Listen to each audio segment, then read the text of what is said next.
It was in the early 1990s that BirdLife Malta, buoyed by the success of the creation of Simar Nature Reserve, presented plans to the government for the restoration of the Chameleons wetland, located at the end of Poales Valley. The site had long suffered from years of degradation. Work started in summer 1991, and after 2 summers of work, Simar became the gem it is today. But how does one manage such a site? How does one decide what work needs to be done, when to do it, and where to do it? Well, management obtains the answers through research. Research and science provide us with priceless data and information which then allows us to take the right decisions when implementing habitat management plans. With this in mind, management decided to allocate a space within the nature reserve where we can show the public the different research work we carry out on site. Possibly the most important aspect must revolve around the water quality parameters, since the water quality is undoubtedly crucial to the well-being of the wetland. Regular water readings which we monitor include salinity, oxygen levels, nitrates, and pH. All these parameters, and others too, give us the tools to ensure the water, home to the national fish of Malta, the killifish, is monitored. The water body at Simar is brackish in nature, meaning that in winter, following the rainy season, the water becomes freshwater, but later, in summer, because of evaporation, the salinity levels increase drastically. It is fascinating that the fish and several other aquatic forms of life strive despite the seasonal changes. So earlier this morning I was testing the water quality parameters, one of the most important of which to check is the salinity. It's important to keep an eye on the salinity because if it gets too high, it can kill any of the organisms living in the water, one of the most important being the killifish, as it is one of the main things as part of the diet of the different animals. What I used to do that was, it's called a sonde. This is the actual thing with the probes in it. Here you can see the different probes. So you have one which can measure pH, which is also important to keep an eye in. You've got the oxygen probe, turbidity, chlorophyll, nitrate. It can measure a whole load of things, which it's important to keep an eye on. Then this is connected to this, which it's essentially like a mini computer, and it stores all the information on it.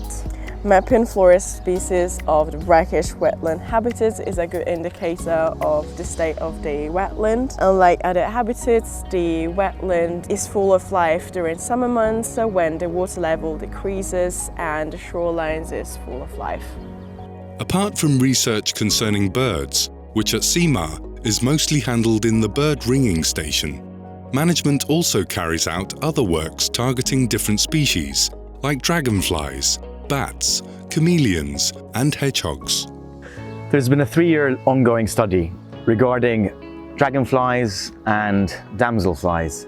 So these ponds, these freshwater ponds, this is in Simar Nature Reserve, is a crucial habitat and it helps us to study the species, which species of dragonflies and damselflies you can find. And the way we can do this is by finding the exuvias. Now, what are these? So, the dragonfly has to develop and emerge out of the water, and it has to shed its exoskeleton. Okay, so it's an insect, it has an exoskeleton, and it sheds it. Think of a knight with an armor, iron armor, and it can't grow if it doesn't remove it. So it removes it, moves during the night, and then early morning they'll be attached to the vegetation, the bulrushes, and these habitats are crucial. We can find out which species are present, okay, by the differences in the exuvias. Now, not a lot of people know this, but exuvias are just a part of the development of the dragonfly or damselflies. So these ponds are like oases within reserves and crucial because they're freshwater, they're teeming with life. There's so many tadpoles, Maltese painted frogs. It's quite amazing.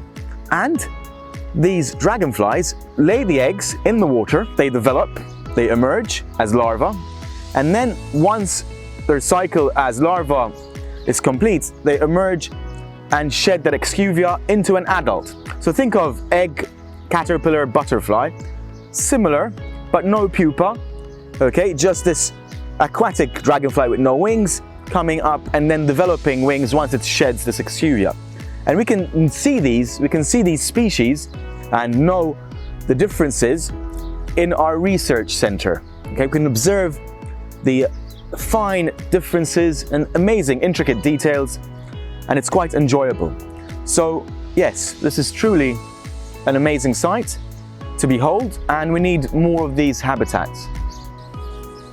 Another group of insects that are targeted for specific study are the moths.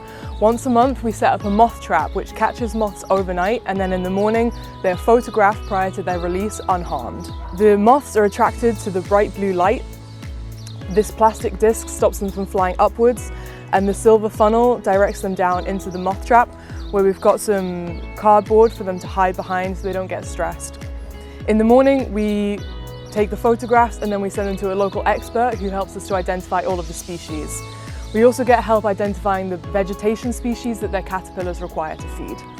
This is important for the reserve because it helps us learn which kinds of trees, shrubs, grasses are necessary for the moths and the caterpillars, which are crucial components of the food web here at Simar.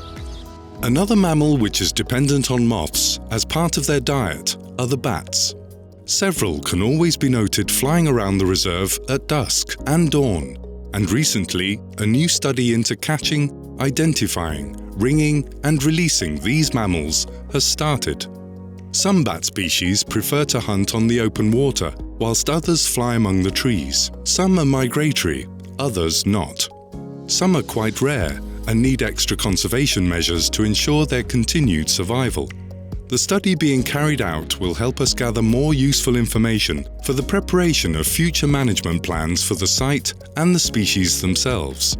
Moving to other species also present at Simar and equally important for different reasons, regular counts for the hedgehog and the Mediterranean chameleon are carried out. Such counts normally occur at night when it is easier to spot these species. We have now gone a step further, and with the help of funding from Explora and with the expertise from University of Malta, we have radio tagged some specimens to determine ranges, territories and habits of these iconic species. It is important to highlight the fact that all studies we detailed in this video are covered by the necessary permits issued by the Environment and Resources Authority, and that expert help and training was provided to ensure no harm was done to the specimen. Here at the Simar Nature Reserve Research Center, you have learned more about some important scientific work we do in our wetlands. This work is important because it sheds light on the ecology and inhabitants of the place. All this would not have been possible were it not for the kind financial support offered by the Melita Foundation, who we thank for their continued support. Now that you have visited the Research Center, we urge you to continue the tour of Simar Nature Reserve, but this time with a different level of admiration to the ecology and to the habitats of the site. Enjoy it!